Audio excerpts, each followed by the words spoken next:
കുട്ടി മരണപ്പെടുകയും ചെയ്തു. മറ്റു 2 കുട്ടികളെയും ആശുപത്രിയിൽ പ്രവേശിച്ചിട്ടുണ്ട്. അവർക്ക് അപകട സാധ്യതയില്ല എന്ന് മനസ്സിലാക്കുന്നു. മരണപ്പെട്ട കുട്ടിയുടെ പേര് അനന്തു എന്നാണെന്ന് മനസ്സിലാക്കുന്നു. ഇതിനെക്കുറിച്ച് പോലീസിൻ്റെ ഭാഗത്തുനിന്നൊരു കൃത്യമായ അന്വേഷണം നമ്മൾ ആവശ്യപ്പെടുന്നുണ്ട്. ആരാണ് കുറ്റക്കാർ, അവർ ശിക്ഷിക്കപ്പെടണമെന്നുള്ള അഭിപ്രായം. ഇതിൽ പഞ്ചായത്ത് ക്യാബിനറ്റിനെ തീരുമാനിച്ച് പഞ്ചായത്ത് പ്രസിഡന്റുമാർക്ക് ഈ പന്നി വെടിവെക്കാനുള്ള അധികാരം കൊടുത്തിട്ടുണ്ട്. അതവരവിടെ ഉപയോഗിച്ചിട്ടുണ്ടോ എന്ന് പരിശോധിക്കണം. അവർക്കിങ്ങനെ അതേപോലെ മനുഷ്യന് ജീവന് അപകടത്തിലാകുന്ന മൃഗങ്ങളെക്കുറിച്ച് റിപ്പോർട്ട് ചെയ്യാനും അത് കേന്ദ്ര ഗവൺമെൻറ്റിൽ എത്തിക്കാനുള്ളൊരു തീരുമാനവും കൂടി അന്ന് എടുത്തിട്ടുണ്ട്. ഇത് ചെയ്യാനുള്ളൊരു ബാധ്യത ആർക്കാണ്? ചീഫ് വൈൽഡ് ലൈഫിൻ്റെ അധികാരമാണ് പഞ്ചായത്തിന് കൊടുത്തിരിക്കുന്നത്. അതവർ നേരിട്ട് ശരിയായിട്ട് ഉപയോഗിച്ചു. ചില പഞ്ചായത്തുകളൊക്കെ ഭംഗിയായിട്ട് ഈ പന്നി വെടിവെച്ച് നന്നായിട്ട് ചെയ്യുന്നുണ്ട്. ഇവിടെ അത്രത്തോളം ചെയ്തിട്ടുണ്ട്. ഇവരാണ് ഇത് ചെയ്യേണ്ടത്. അവരതിൻ്റെ ഡ്യൂട്ടി ചെയ്തിട്ടുണ്ടോ എന്നുള്ളത് പരിശോധിക്കണം. അതിന് പകരം വനമന്ത്രിയെ കുറ്റപ്പെടുത്തുന്ന ഒരു സമീപനം ശരിയല്ലല്ലോ. അതാണ് എനിക്കതിൽ പറയാനുള്ളത്.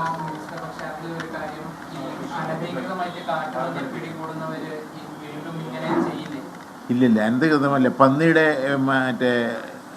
ഇവർക്ക് വെടിവെച്ച് കൊല്ലിക്കാനുള്ള അധികാരമുണ്ട്. അത് പണ്ട് ചില നിബന്ധനകളൊക്കെ ഉണ്ട്. ആ നിബന്ധനയൊക്കെ ഒഴിവാക്കി അവർക്ക് എന്ത് വേണമെങ്കിലും ചെയ്യാനുള്ള അധികാരം പഞ്ചായത്തിന് കൊടുത്തിട്ടുണ്ട്. അതവർ ചെയ്യേണ്ട ഡ്യൂട്ടി അവർ ചെയ്യണ്ടേ? പല പഞ്ചായത്തുകളും ഭംഗിയായിട്ട് 100 പന്നി 200 പന്നിയൊക്കെ ചെയ്തിട്ടുണ്ട്. അത് ഇവർ ചെയ്താൽ ഈ ശല്യം ഉണ്ടാവില്ലല്ലോ.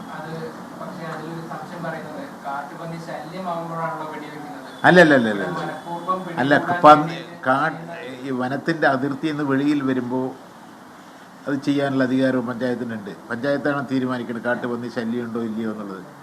ജനപ്രതിനിധികൾക്ക് ചീഫ് വൈൽഡ് ലൈഫിന് കൊടുത്ത അധികാരമാണ് പഞ്ചായത്ത് പ്രസിഡന്റിന് കൊടുത്തിരിക്കുന്നത്. അത് ഉപയോഗിക്കണ്ടേ?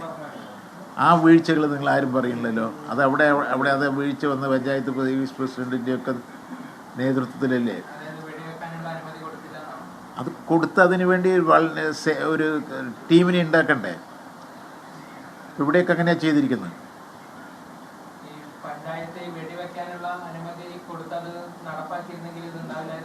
പിന്നെ ഉണ്ടാവില്ലല്ലോ, ഉണ്ടാകില്ല. അപ്പോൾ അവിടെ കള്ളത്തരത്തിൽ ഇത് ചെയ്യാനുള്ള ഒരു പ്രവണതയും ഉണ്ടാവില്ലല്ലോ. അതും നോക്കാമല്ലോ, ജാഗ്രത. പഞ്ചായത്തിന് തന്നെ ഇവരിനെ സൂപ്പർവിഷൻ നടത്താമല്ലോ ഇങ്ങനെ ചെയ്യുന്നത്. സ്വകാര്യ സ്ഥാപിച്ച പന്നിക്കണിയിൽ നിന്ന് ഷോക്കേറ്റാണ് നിലമ്പൂർ വാഴക്കടവിൽ ഒരു കുട്ടി മരിച്ചത്. LT സിംഗിൾ ഫേസിൽ ലൈനിൽ നിന്ന് തോട്ടി ഉപയോഗിച്ച് നേരിട്ട് വൈദ്യുതി എടുത്ത് വയർ ഉപയോഗിച്ചും ചിലയിടത്ത് ബാർ കണ്ടക്ടർ ഉപയോഗിച്ചും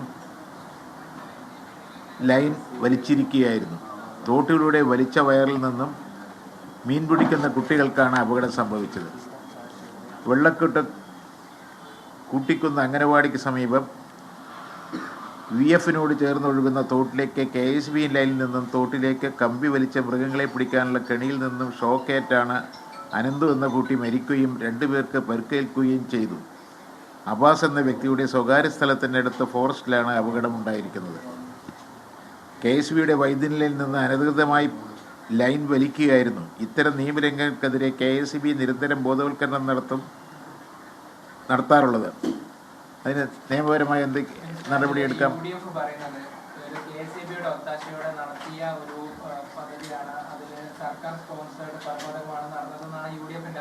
അതെ, പഞ്ചായത്ത് പ്രസിഡന്റുമാർ ചെയ്യാത്തതിനെ കുറിച്ച് പറയുന്നില്ലല്ലോ. പഞ്ചായത്തല്ലേ ഇത് നോക്കേണ്ടത്.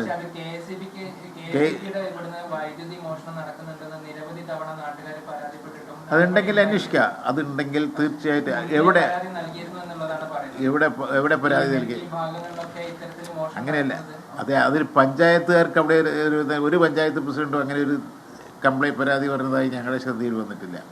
അല്ലെങ്കിൽ അവിടുത്തെ MLA ഉണ്ടല്ലോ, പറയണ്ടേ? പരാതി എൻ്റെ ശ്രദ്ധയിൽ വന്നിട്ടില്ല. അവിടുത്തെ ജനപ്രതിനിധികൾ അല്ല. അതുകൊണ്ടാണ്. അതെ, അതിനെതിരെ ശക്തമായ നടപടി ഇപ്പോൾ സ്വീകരിക്കുന്നുണ്ട്. പോലീസ് തന്നെ അന്വേഷിക്കാനുള്ള നടപടി സ്വീകരിച്ചിട്ടുണ്ട്.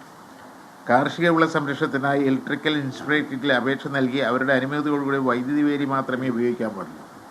വൈദ്യുതി വേലി ഉപയോഗിക്കണമെങ്കിൽ തന്നെ ഇലക്ട്രിക്കൽ ഇൻസ്പെക്ടറേറ്റിൻ്റെ അപേക്ഷ നൽകി അവരുടെ അനുമതിയോടെ ചെയ്യാൻ പാടുള്ളൂ. ഇലക്ട്രിക്കൽ ഉപകരണങ്ങളുടെ സ്റ്റാൻഡേർഡ് IS 302-276 1999 സെക്ഷൻ 76 പാർട്ട് 2 പ്രകാരം ഇമ്പോസ് ജനറേറ്ററുള്ള ബാറ്ററി ഉപയോഗിച്ച് പ്രവർത്തിക്കുന്ന ഇലക്ട്രിക് ഫെൻസിംഗ് എഞ്ചിനീയേഴ്സിനുമായി